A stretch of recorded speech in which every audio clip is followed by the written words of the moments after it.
संसार में कोई भी सुखी नहीं है परीक्षित महाराज। कोई तन दुखी, कोई मन दुखी, कोई धन बिन रात उदास, और थोड़े थोड़े सब दुखी सुखी राम के दास।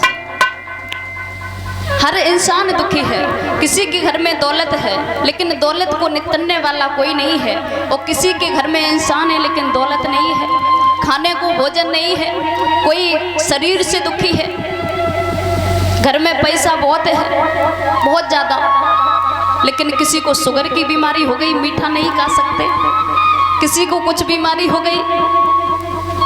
हर चीज से इंसान दुखी है। सुखी वही इंसान है जो प्रभु की भक्ति में लीन रहता है, प्रभु के गुणगान करता है, वही सुखी है संसार में।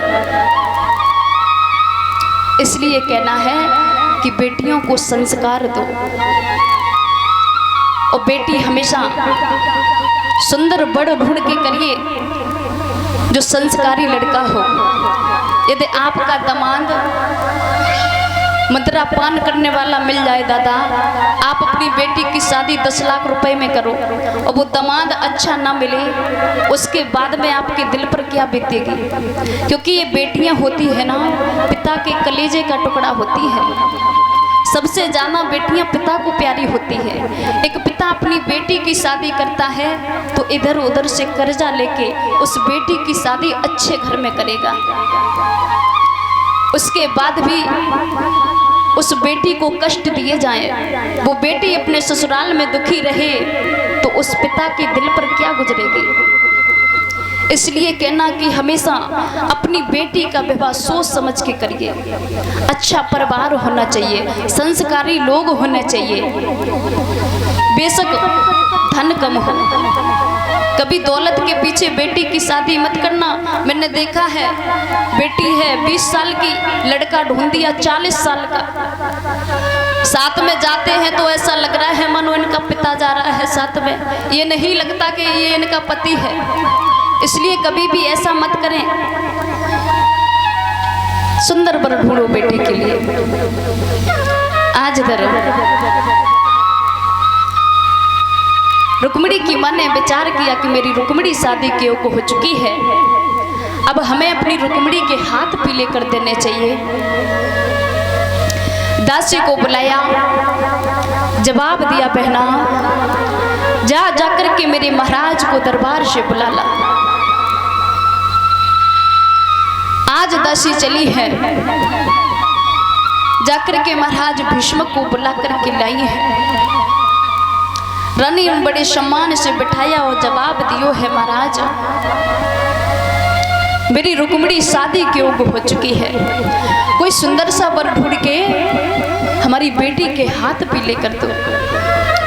महाराज भीष्मक ने जवाब दिया, रानी तुम्हें नहीं पता, दरबार में बाबा नारद आए थे, उन्होंने बताया था कि तुम्हारी बेटी का विवाह भगवान कन्हैया के साथ में होगा।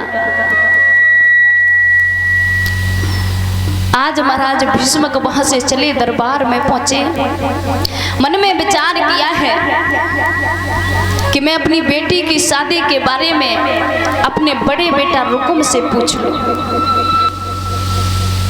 ये बात सत्य है परीक्षित महाराज, पिता के पैर का जूता बेटा के पैर में यदि बन जाए तो कोई भी कार्य करने से पहले उससे सलाह मशवरा अवश्य लेनी चाहिए। क्योंकि पहले ये नियम होता था दादा कि घर में जो सबसे बड़ा बेटा होता था उसी को घर का मालिक बनाया जाता था, ऐसा ही होता था ना। लेकिन आजकल तो पता ही नहीं है कौन मालिक है कौन नहीं है। देखा जाए तो घर में जो सबसे छोटा होता है ना उसी को मालिक बनाया जाता है।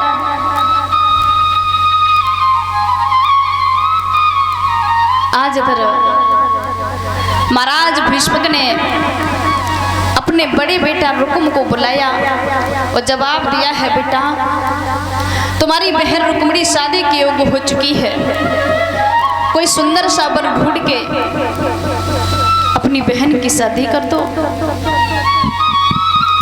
रुकुम ने जवाब दिया है, पिताजी आप चिंता मत करो, मैंने बहुत सुंदर लड़का ढूंढ लिया है, मैं अपनी बहन की शादी बहुत सुंदर लड़के के साथ करूंगा। तो महाराज भीष्मक ने जवाब दिया है, बेटा बाबा नारद ने बताया था कि रुक्मिणी का विवाह कन्हैया के साथ में होगा। रुकुम ने जवाब दिया, पिताजी आप क्या कह रहे हो? वो ग्वाल गमार दद लूट लूट के खाता रहा, लड़कियों के साथ में नाचता रहा, उसके साथ में मैं अपनी बहन का विवाह कभी नहीं करूंगा। मैंने बहुत सुंदर लड़का ढूंढा है, उसी के साथ में रुक्मिणी का विवाह होगा। आज रुकुम ने कहा है, सुनो पिताजी,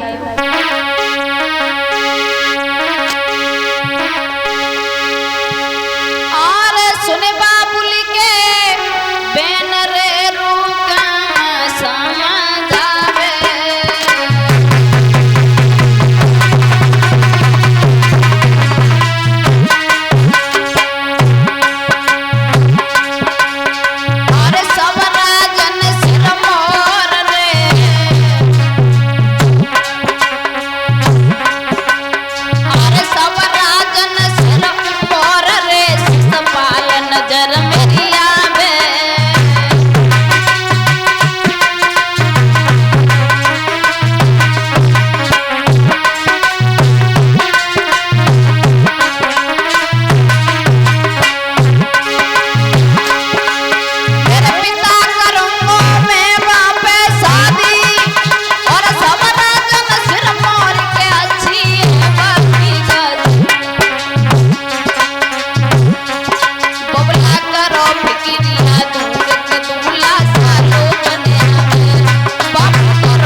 मेरे भूव श्रोताओं, रुकुम ने जवाब दिया है, पिताजी चंदेली का राजा शिशुपाल और हमारा लगता है साला, उसी के साथ में मैं अपनी बहन रुक्मिणी का विवाह करूंगा। महाराज भीष्मक ने जैसे ये शब्द सुने दादा, जवाब दिया, नालायक